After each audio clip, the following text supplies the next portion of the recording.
మోషే ఎందుకు కనాను దేశం వెళ్ళలేకపోయాడు?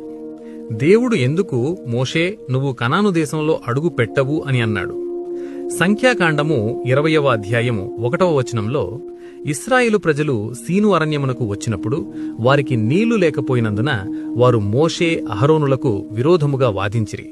అప్పుడు మోషే అహరోను దేవునికి ప్రార్థన చేస్తే దేవుడు వారితో ఇశ్రాయేలీలు ప్రజలందర్నీ పోగుచేసి వారి ముందున్న బండతో మాట్లాడమని దేవుడు చెప్తే మోషే ద్రోహులైన మీకు మేము నీళ్లు రప్పించాలా అని కోపంతో 2 సార్లు ఆ బండను కర్రతో కొడతాడు.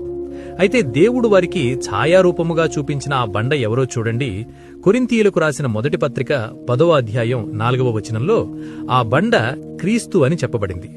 మోషే భావోద్వేగానికి లోనై దేవుని ప్రణాళికను నెరవేర్చక దేవుని కుమారుడిని కర్రతో కొట్టడం వల్ల కనాను దేశంలో అడుగు పెట్టలేకపోయాడు. ఈ ఇన్ఫర్మేషన్ నచ్చితే లైక్ చేయండి. లైక్ చేయడం ద్వారా ఈ సత్యం అనేక మందికి చేరుతుంది.